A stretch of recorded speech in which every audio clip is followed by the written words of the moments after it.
itself and reveal other things. And then there we set the coordinates of draw. And here with the deal button, whenever they press deal, we need to subtract what the player chose for their bet from their funds. We need to update what it's displaying.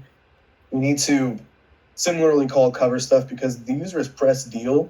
We don't want them to be able to press deal again until they've hit draw. So we'll call cover stuff.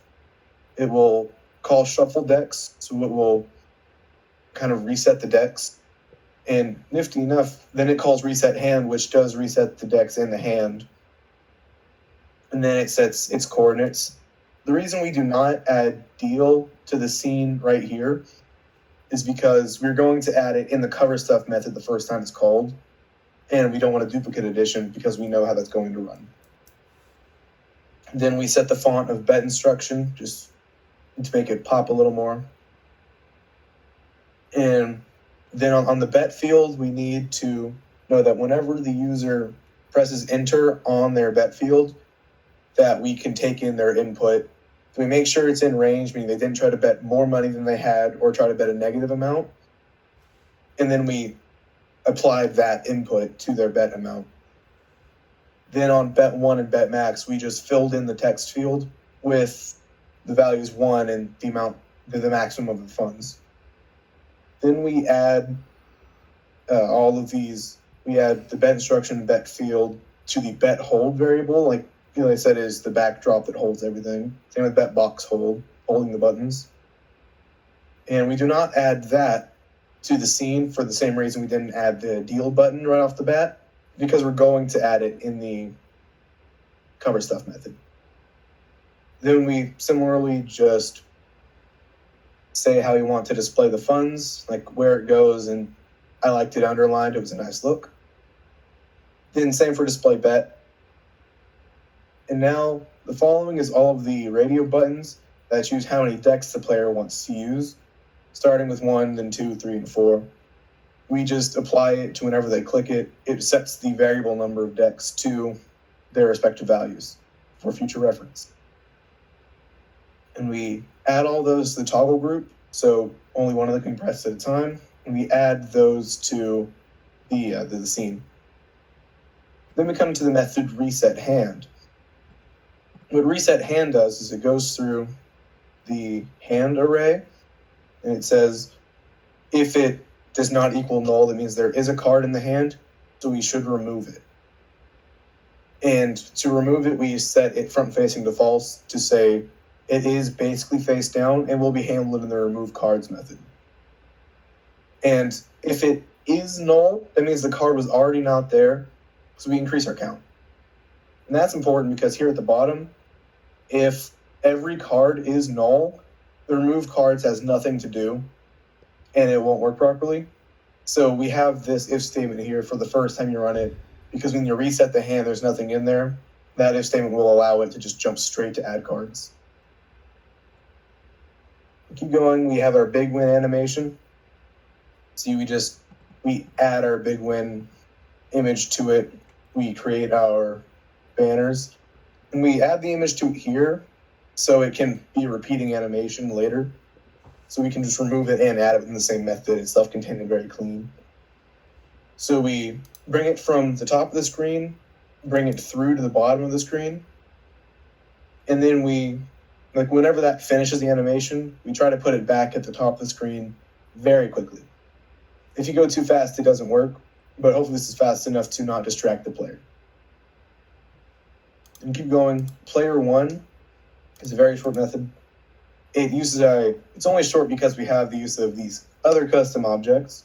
So we create a WinCon object, passing it the player's hand. What WinCon does is it will basically check the value of the player's hand to see if they have like a 1 pair or straight, any of those. And player.checkWinCon will see which hand it has. The bet multiplier will equal the hand's value. So a high card is a 1 and a pair is a 2.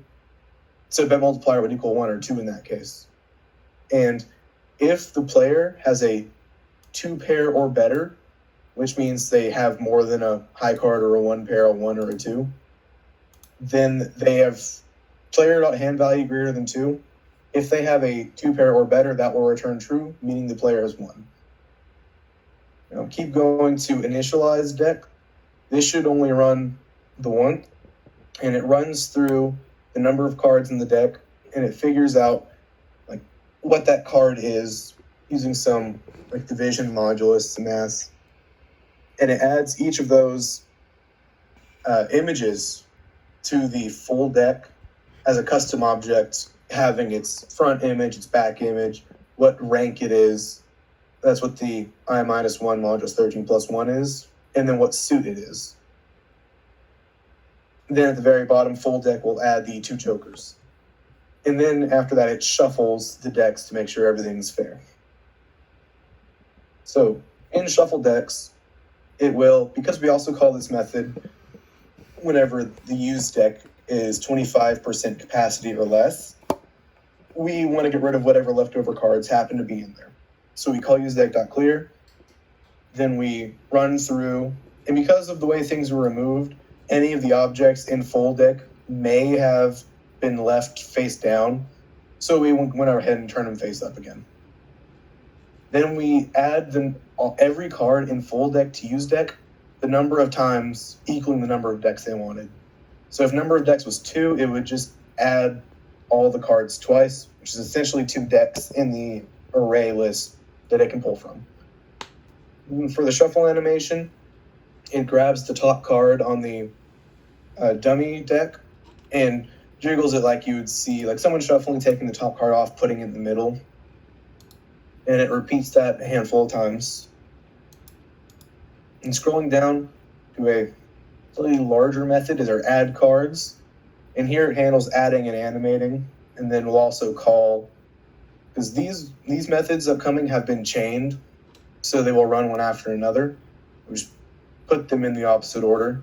So this is the last one in a chain, or second to last. So the Boolean array added just checks whether or not a card had been added in that position in the hand, and it mirrors itself. So we go through the player's hand. We say, if there isn't a card, well, then we've added a card, so added at that position equals true. And then hand at that position gets a new card from the deck. And then this is to handle the animation and other like value associated stuff with that.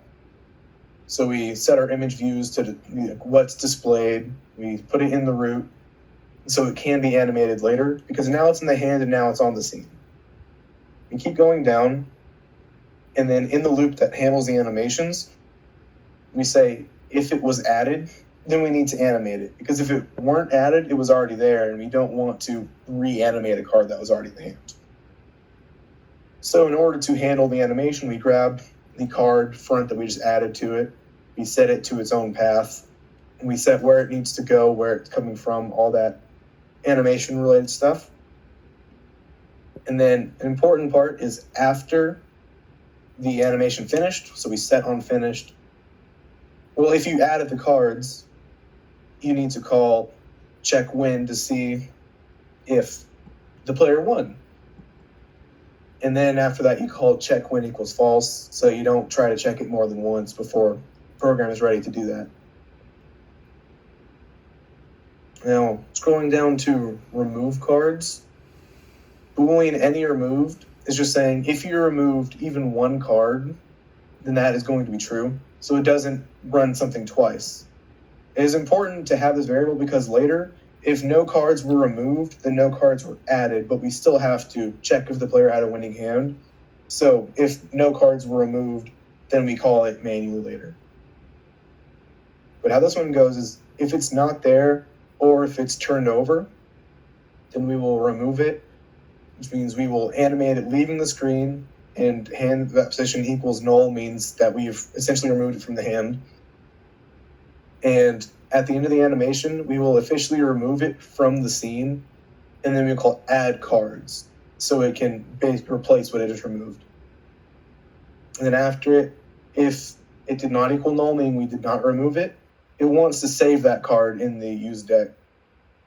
So once it's reshuffled, it gets re-removed in case they were put back in there by accident. And here at the very end of this method is, like I was saying, if you didn't remove any cards, you have to manually